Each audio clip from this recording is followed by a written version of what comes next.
தீர்ப்பளித்த உயர்நீதிமன்ற உத்தரவை ஒட்டுமொத்தமாக தடை செய்திருக்கிறது உச்சநீதிமன்றம்.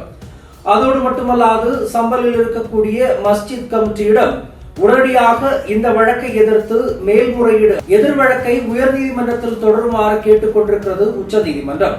இந்த விஷயத்தில் இந்த கலவரங்கள் அடங்கும் வரை ஒட்டுமொத்தமாக மசூதியில் எந்த ஒரு ஆராய்ச்சியும் நடத்தக்கூடாது என்று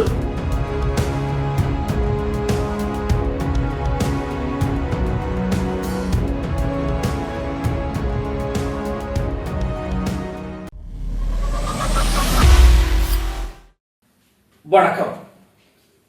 உத்தரப்பிரதேசம் சம்பலில் இருக்கக்கூடிய மசூதியை ஆய்வு செய்திடக் கோரி தீர்ப்பளித்த உயர்நீதிமன்ற உத்தரவை ஒட்டுமொத்தமாக தடை செய்திருக்கிறது உச்சநீதிமன்றம்.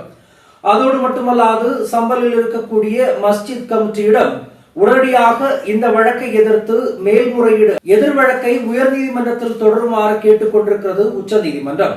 இந்த விஷயத்தில் இந்த கலவரங்கள் அடங்கும் வரை ஒட்டுமொத்தமாக மசூதியில் எந்த ஒரு ஆராய்ச்சியும் நடத்தக்கூடாது என்றும் அங்கே எந்த ஒரு சம்பவங்களும் நடக்கக்கூடாது என்று உச்சநீதிமன்றம் உயர்நீதிமன்றத்தினுடைய மிகப்பெரிய தீர்ப்பை தடை செய்திருக்கிறது.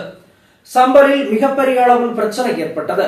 நவம்பர் 19ஆம் தேதி தொடங்கிய இந்த ஆய்வு ஒட்டுமொத்தமாக 20ஆம் தேதி நிறுத்தப்பட்டது. ஏனென்றால் கலவர பூமியாக மாறி இருக்கிறது சம்பல்.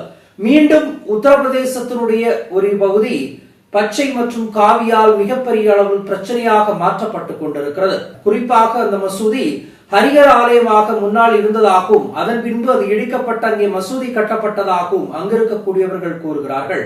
அதன் பின்பு உச்சநீதிமன்றத்தில் வழக்கு தொடர்ந்து அந்த மசூதியை ஆய்வு செய்வதற்காக தீர்ப்பளித்தது உச்சநீதிமன்றம். ஆனால் அங்கே நடந்த ஆய்வு மிக மோசமான ரீதியில் நடத்தப்பட்டதாகவும் மிக அவசரமாக நடத்தப்பட்டதாகவும் மிக மோசமான ரீதியில் ஒட்டுமொத்தமாக ஆய்வுகளும் அதனுடைய அறிக்கைகளும் வெளிவந்ததாகவும் கூறப்படுகிறது. இதனால் மிகப்பெரிய அளவிலான கலவரங்கள் அங்கே ஏற்பட்டன. தடியடிகள், கல்லறிகள் போன்றவைகள் காவல்துறையை நோக்கி எறியப்பட்டது. கலவரங்கள் மிகப்பெரிய அளவில் மூண்டது, தீ வைக்கப்பட்டது போன்ற விஷயங்கள் அங்கே மிக பூதாகரமாக வெடித்துக் கொண்டிருக்கும் பொழுதுதான் உச்சநீதிமன்றம் இடையில் தலையிட்டு உயர்நீதிமன்றத்தினுடைய மிகப்பெரிய தீர்ப்பை தடை செய்திருக்கிறது. எந்த ஒரு ஆய்வும் இப்போது இந்த பிரச்சனைகள் முடியும் வரை அங்கே நடக்கக்கூடாது. அங்கே ஏதாவது ஆய்வுகள் நடத்தப்பட்டால் அது மிகப்பெரிய அளவில் குற்றக்கேடாகும். ஒட்டுமொத்தமாக இந்த மஸ்ஜித் கமிட்டியிடம் ஒரு விஷயத்தை கூறியிருக்கிறது. உடனடியாக இந்த வழக்கை எதிர்த்து மேல்முறையீடு வழக்கை உயர்நீதிமன்றத்தில் தொடருங்கள் என்று உச்சநீதிமன்றம் அந்த கமிட்டிக்கு அறிவுறுத்தி இருக்கிறது. நாட்டையே உலுக்கப் போகின்ற அடுத்த கலவரமாக இருக்க போகிறது இந்த சம்பல் கலவரம். மிகப்பெரிய அளவில் பிரச்சனையாக இருக்கிறது. பூதாகரமான பல விஷயங்கள் நடந்து கொண்டிருக்கின்றன. நாளுக்கு நாள் அங்கிருக்கக்கூடிய கலவரங்கள் அதிகரித்துக் கொண்டே வருகின்றன. காவல்துறை, இந்திய ராணுவம் போன்றவர்கள் அங்கே சூழ்ந்திருக்கிறார்கள். ஒட்டுமொத்த நகரமும் பதற்றத்துடன் இருக்கிறது. இது அனைத்தும் உத்தரப்பிரதேசத்தினுடைய யோகி ஆதித்யநாதனுடைய அரசாங்கத்தினுடைய வீழ்ச்சியாக பார்க்கப்படுகிறது. இன்று மிகப்பெரிய அளவில் பல விஷயங்களை பேன் செய்து கொண்டிருக்கக்கூடிய உத்தரப்பிரதேச அரசாங்கம் இந்த கலவரம் தொடங்குவதற்கு முன்னேயே அந்த பேன்களை அறிவித்திருந்தால் இப்போது சம்பலில் இருக்கக்கூடிய கலவர பூமி சமாதான பூமியாக நிலை நின்றிருக்கும் என்பதை இவர்கள் தெரிய வேண்டும் என்று சமாஜ்வாதி கட்சியினுடைய தலைவர் அகிலேஷ் யாதவும் இதன் பின்னால் கூறிக்கொண்டிருக்கிறார்.